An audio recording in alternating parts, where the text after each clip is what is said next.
Bismillahirrahmanirrahim. Assalamualaikum warahmatullahi wabarakatuh. Alhamdulillahilladzi anzala sakinatan fi qulubil mu'minina liyazdadu imanan ma'a imanihim wa asyhadu an la ilaha illallah wahdahu la syarika lahu wa asyhadu anna Muhammadan abduhu wa rasuluhu alladzi la nabiyya ba'd. Allahumma shalli wa sallim wa barik ala nabiyyina Muhammadin wa ala alihi wa ashabihi wa man tabi'ahum bi ihsanin ila yaumil amma ba'd. Konfidin azan ya Allah yang dirahmati Allah Subhanahu wa taala. Bersyukur di kesempatan hari ini, di malam hari ini, kembali Allah memberikan kenikmatan kepada kita dengan nikmat yang begitu agung, nikmat yang begitu besar untuk bisa bersama-sama kita hadir di momentum Ramadan yang penuh dengan keberkahan ini. Kita berdoa kepada Allah Ta'ala mudah-mudahan Ramadan ini menjadi Ramadan terbaik dalam hidup kita. Meskipun di Ramadan tahun ini kita sedang mendapatkan sebuah ujian yang begitu sangat luar biasa oleh Allah Subhanahu wa taala. Tetapi ini semua menjadi salah satu penguat kita bahwa sesungguhnya salah satu bentuk cintanya Allah kepada hamba-hambanya adalah dengan ujian-ujian yang Allah berikan kepada hamba tersebut. Khairuddin azan ya Allah, rekan-rekan Fitrahania dan jamaah dimanapun kita berada. Ketika kita mengkaji sirah nabawiyah, maka kita akan mendapatkan berbagai kisah yang tentunya sangat memberikan inspirasi bagi kita. Mobil khusus tentang bagaimana kiprah atau peran-peran para pemuda di zaman Nabi SAW.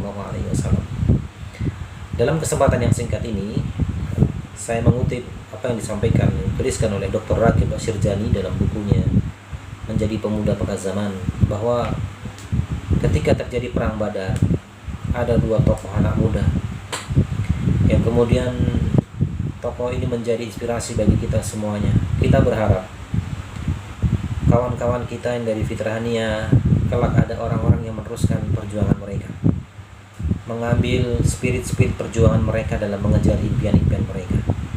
Kita juga berdoa barangkali nanti di antara kita generasi-generasi dari yang hadir dari rumah-rumah kita adalah generasi-generasi dengan semangat para pemburu-pemburu kebaikan atau pemburu-pemburu surganya Allah Subhanahu wa taala. Dikisahkan dua orang anak muda ketika terjadi perang Badar. Dan perlu kita fahami bersama jemaah sekalian bahwa tidak sembarangan orang bisa hadir di dalam atau ikut terlibat di dalam peperangan Badar tersebut. Orang-orang yang mendapatkan izin dari baginda Nabi SAW barulah mereka bisa terlibat di dalamnya. Sehingga anak-anak belia dalam kisah ini ada seorang bernama Mu'az bin Amr bin Jamuh, umurnya 14 tahun. Kemudian yang kedua teman yang bernama Mu'awiz bin Afra, umurnya 13 tahun. Mu'az dan Mu'awiz ini dua anak muda yang dari segi umur belumlah mereka terlalu dewasa sebenarnya, 13 dan 14 tahun.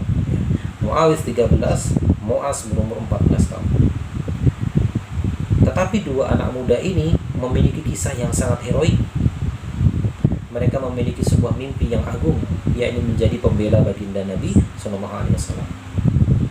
Hingga dikisahkan dalam Sahih Bukhari, mereka bertanya kepada salah satu sahabat Nabi, Abdurrahman bin Auf, "Wahai paman, tunjukkan kepada kami mana yang bernama Abu Jahal."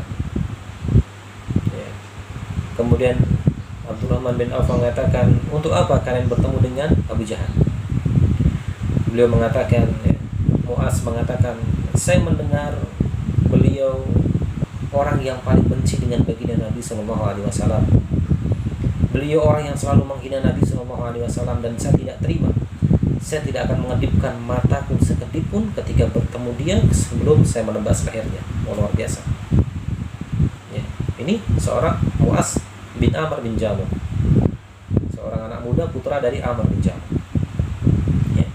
Kemudian khairuddin azan ya Allah, terjadilah sebuah peperangan hari itu.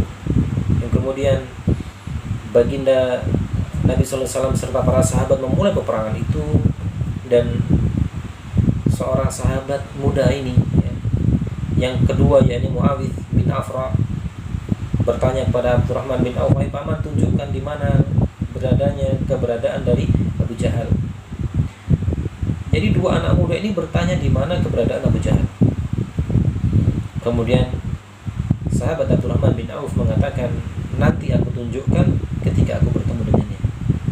Tidak lama kemudian datanglah sebuah rombongan, ya, yang mana ada seorang menggunakan kuda, yang mana kuda itu menggunakan baju besi, dan penunggang kuda pun dengan baju besi yang sangat lengkap dan hanya matanya yang nampak. Kemudian di depannya ada beberapa barisan sebagai barikade-barikade pelindungnya. Dan Abdurrahman bin Auf mengatakan, itulah Abu Jahal. Tanpa berpikir panjang. Kemudian Mu'az bin Amr bin Jamuh langsung menuju ke medan perang. Dan kita bisa bayangkan barikade-barikade itu yang sulit ditembus oleh orang. Bahkan pasukan-pasukan itu mengatakan, tidak mungkin ada orang yang mampu menyentuh engkau wahai tuanku. Abu Jahal maksudnya. Tetapi ternyata pasukan itu mampu diporak-porandakan oleh seorang anak yang bernama Mu'az bin Amr bin Jamuh, umurnya 14 tahun. Dan bahkan beliau mampu menebas paha dari Abu Jahal. Ini luar biasa. Tidak sembarangan orang mampu mendekat dengan Abu Jahal dengan pengawalan yang begitu luar biasa. Tetapi Mu'az bin Amr bin Jamuh mampu menebasnya. Hingga ini membuat salah satu panglima tertinggi waktu itu Quraisy, ya, salah satu panglima pendukungnya Abu Jahal yang bernama Ikrimah, yang waktu itu belum masuk Islam, melihat tidak terima, maka tangan kiri dari Mu'az bin Amr bin Jamuh ditebaslah dengan pedang, tapi tidak sampai putus. Dilanjutkan peperangan itu. Mu'az merasa ada yang mengganggu dalam dirinya. Di dalam peperangan itu ada tangan yang separuh putus, ya. Kemudian dia duduk, dia injek kakinya, dia patahkan sekalian, dia putuskan sekalian, dilanjutkan peperangan itu. Tetapi dia telah berhasil menebas paha Abu Jahal. Abu Jahal ditebas. Kemudian melanjutkan peperangan. Dan dalam peperangan itu ternyata Abu Jahal tersengal-sengal, merasakan sakit yang luar biasa. Dan giliran sahabat yang muda yang kedua yang bernama Muawiyah bin Afrah melihat Abu Jahal dalam kondisi demikian, maka di hari itu dibunuhlah Abu Jahal oleh Muawiyah bin Afrah. Ketika dua orang ini mengadukan peristiwa ini kepada baginda Nabi SAW tentang bagaimana heroiknya mereka membunuh Abu Jahal, apa kata Nabi? Apakah darah masih nampak di bekas baju kalian? Apakah darah-darah itu, bercak-bercak itu ada di baju-baju kalian? Ada ya Rasulullah. Maka kata baginda Nabi, kalian kalau bahasa kita nilainya sama, seri nilainya. Confident azan ya Allah. Ini potret generasi awal muda, generasi muda awal Islam dulu.